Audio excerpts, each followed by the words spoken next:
But before I make my written statement, I'd like to have a candid moment with y'all to try and directly convey to you that this statement has been the hardest thing I've ever written in my life. You guys have the condensed version, 15 minutes or so, but it took me months and months and months, and I've swam through raw emotions trying to get this done.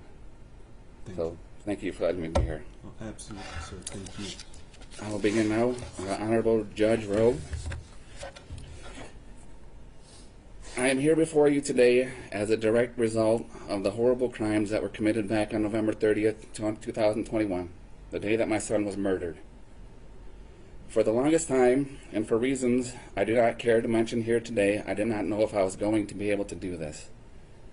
You see, on that day, my life was torn apart, and for a while thereafter, I struggled with dark thoughts and found myself completely lost in a seemingly endless sea of raging emotions with no care as to what happened to me. And grief had consumed me and has squeezed out every bit of joy and happiness in my life. Still, today it's uncertain if I'll find my way back. The events that took place that day have rocked 3 generations of my family and has altered our future forever. These days, there's not much happiness in the holidays. Welcome back. The sentencing hearing for the Oxford school shooter is underway. We're hearing comments now from Craig Shilling, the father of Justin Shilling. As we go live into the courtroom, we do want to remind you some content may contain graphic language and images of violence. What I feel most would deem your typical family situation. That continuity and all that came with it were lost on the day that my son was murdered. Like a severed electrical line, the flow was no longer there. Instead, we've fallen into the darkness, still in shock and total disbelief over the fact that this actually happened to us. Completely blindsided, we've been carrying on with more questions than answers and left to deal with the deluge of emotions we've never experienced before. One could venture to say that there are no words that can accurately describe the pain that we feel on a daily basis. I have PTSD and struggle most days to even get out of bed. Anxiety, stress, sleepless nights, and uncontrolled emotional outbreaks make even the simplest, most normal things difficult. Scattered thoughts, raw emotions, and that uncomfortable elephant in the room feeling I get with everyone I interact with cause substantial uneasiness and affect everything I do. The things I used to find enjoyment in are no longer reliable in that respect and are done to merely have a feeling of something normal. Golfing, bowling, ball games, hunting, fishing, camping, kayaking are just a few of the activities I used to do with Justin that seemingly will never have the same effects on me based solely on the fact that he's not there to do them with me. I've always operated on the premise that if you get the kids into the things that you like to do, that you'll have those things in common forever and will always have a way to spend some quality time together. Even if it's just for a quick 9 or an hour on the boards blowing out a few pockets. Father's Day foursomes with my 3 kids out on a link was something I've been looking forward to for a long time but will never have. This unfair reality is something I will never get over. Day-to-day life goes on for so many, but in the clutches of grief and heartache, the difficulties are real and have so many side effects. It almost feels like time slows down and everything around you speeds up. It's been 2 years already, but feels much like yesterday. I still find myself waiting up for him to get home from work so we can get a few minutes to chat, as it was often the only time we'd had that chance to. It's unbearable to know that he's never going to walk through that door. Never in a million years did I think that something like this was going to happen to me. Although we all know the unfortunate real possibility that this can happen to anyone, anywhere, anytime, there's absolutely no way you can prepare yourself for this level of pain. It doesn't matter how much you think you've prepared, or how strong you are, or how big your support network is. You have this level of pain, and it's truly debilitating, and it takes you out. Having seen news reports and documentaries on tragedies of this nature, I don't feel it uncommon at all to watch in horror and disbelief that something like this could actually happen. And I've done what I believe many others have done, and that's have thoughts of how I might feel or act if something like this ever happened to me. Well, now that it has happened, I can 100% assure you that the worst thoughts or feelings you may have do not hold a candle to how it actually feels. For centuries, man has exploited the fragile nature of the human being, and over the years have developed many, many ways to inflict pain, torture, and kill. Millions and millions of human beings have met their fates by way of such devices. As we have all learned in school, there is a full spectrum of reasoning behind these perversions. Although throughout history, those reasons have been widely understood, the sheer brutality of senseless violence has never sat well with the human psyche. So we have evolved till now, and in our modern society we have established laws and regulations to essentially protect ourselves from ourselves.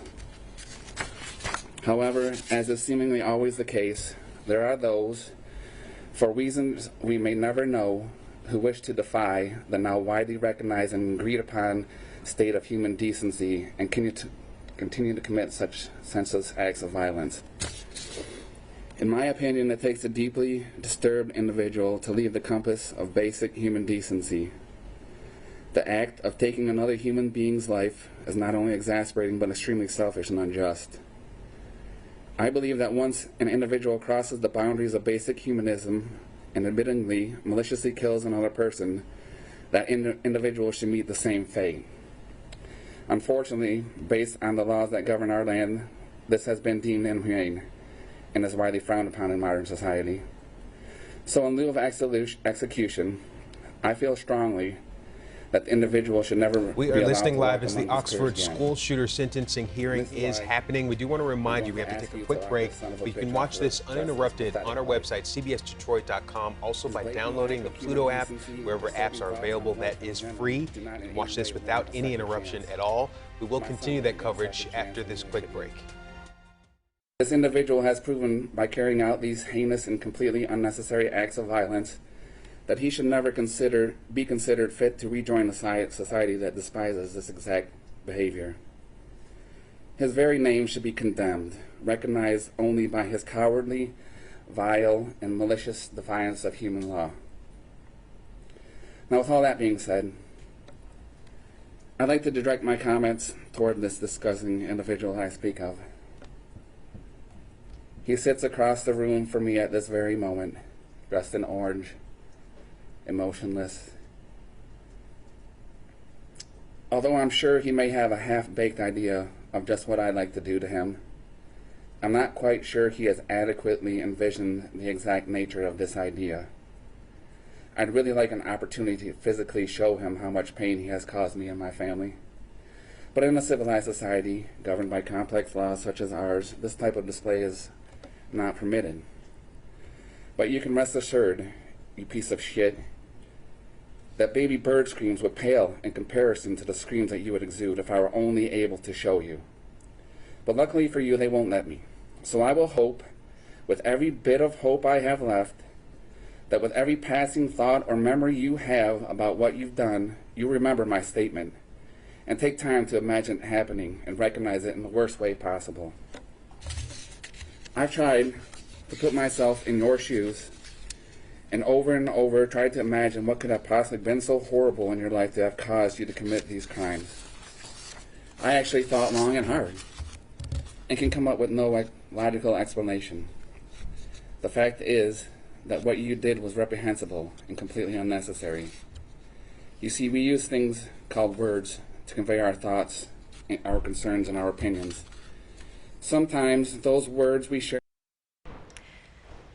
Welcome back. The sentencing hearing for the Oxford school shooter is underway, and as we go live into the courtroom, we want to remind you some content may contain graphic language. We're hearing now from the father of Justin Shilling, Craig Shilling. You simply have to speak louder.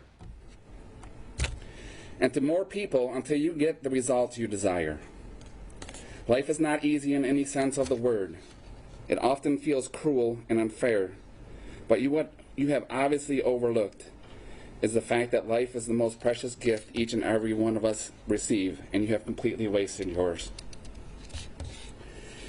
You said you wanted to be remembered as a person who committed the biggest shooting in Michigan history, and this may be true. But I will have it entered on file at this time, on this day, for the world to know forever that Ethan Crumbley should be remembered as the biggest coward in Michigan history. An individual who unfairly preys upon unsuspecting and helpless lives without the courage to meet their same fate. A truly detestable and ignominious excuse of human being. Now, my last words for you before I conclude is that I truly hope your new roommates welcome you in properly and show you the kind of treatment you can only get on the inside, as it's clearly all you've ever wanted. And it is my hope that there is some kind of pain involved.